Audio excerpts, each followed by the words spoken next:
Good evening, everyone. I'd like to start out with a few thank yous. First of all, thank you for coming out to this event. It's a Tuesday night, and some of us have work the next day as well as other obligations on a weekday night. But despite that, you made it out. We didn't choose for 228 to happen, nor did we choose the day it falls on every year. Nevertheless, you and I and TUF thought it was important enough to remember the massacre on the day it happened. And for that, we appreciate that you are with us here today.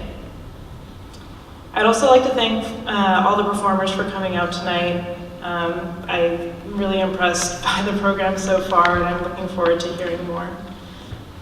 Last but not least, I'd like to thank Josephine for organizing this event. She has worked tirelessly to produce it, from coordinating the venue to programming, and her efforts have resulted in a very memorable evening so far. So thank you, Josephine, for all the work here tonight, as well as the work you continue to do for TUF.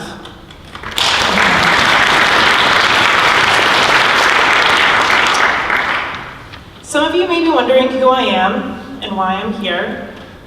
My name is Nikki DePaola, and I'm a board member on the Taiwanese United Fund. I am also a second-generation Taiwanese American. My mother moved to the United States in 1980, and I was born and raised in the Midwest in Kansas. I'm from a university town, Manhattan, where Kansas State University is. You may not realize it, but actually Manhattan, Kansas is home to a few Taiwanese families.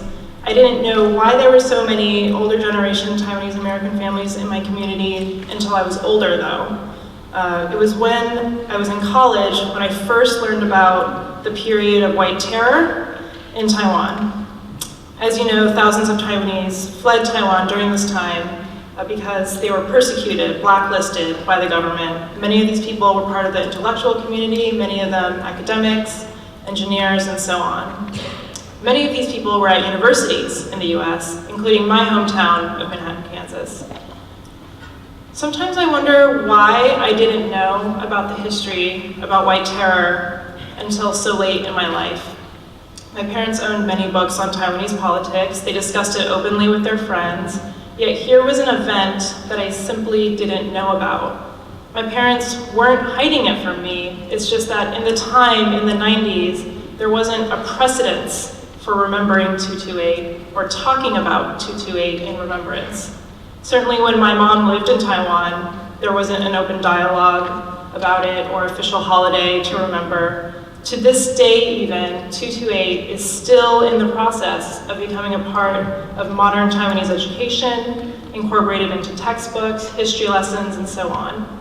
Memorials, museums, and monuments honoring the victims and shedding light on the atrocities are only decades old at most.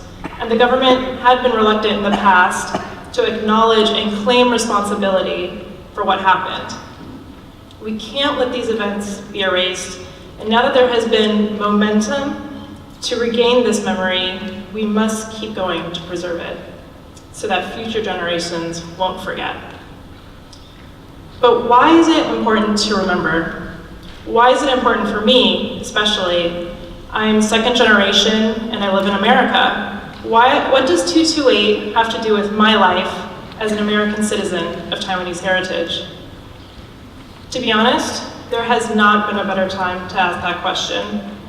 We are living in a time when history is being made every day, though we may not know it now. We are living in a time when demonstrations against the government are criticized as unpatriotic. We are living in a time when a government can make sweeping rules against minorities and expect no pushback. We are living in a time when journalists are being discredited and attacked by the government for reporting the truth about government misconduct and abuse of powers. We are living in a time when civil rights, the rights of the people, are being dismantled in place of policies that give power to a select few. We are living in a time when the power of the people is viewed as a threat to the government. We are living in an America that has seen these things happen before, just like Taiwan has seen these things before, and it's time to remember where and why we've experienced this history so that we can take these lessons, act on them, and never repeat the mistakes of the past. If we think we've never seen people marching in the streets to demand equal rights for minorities, then we've forgotten the civil rights movement. If we think we've never seen refugees and immigrants get turned away from American borders, then we've forgotten about the Chinese Exclusion Act. If we think we've never seen women asked to be treated as fairly as men, then we've forgotten about women's suffrage movement. If we think we've never seen the American government push out Native Americans, then we've forgotten about the Trail of Tears. If we think we've never seen the government round up a group of people because they are racially profiled as threatening, then we've forgotten about Japanese internment camps. We've seen firsthand, and sadly, even in the same generation, what it looks like to have forgotten history.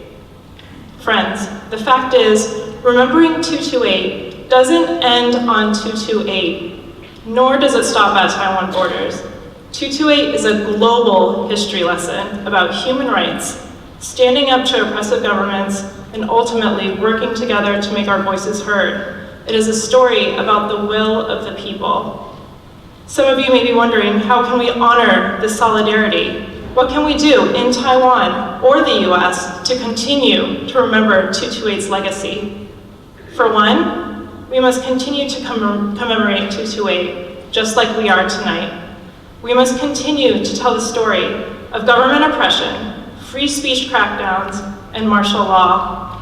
We must continue to educate our friends and peers about holding the government accountable and not accepting oppressive, demeaning, and hateful terms and conditions. We must challenge policies that strike resemblance to bad policies of the past. Speak out against them, call your congressman about them, and engage your peers. We must march, protest, or support people who are taking the time to march and protest. After all, it was the marches and protests that led to 228.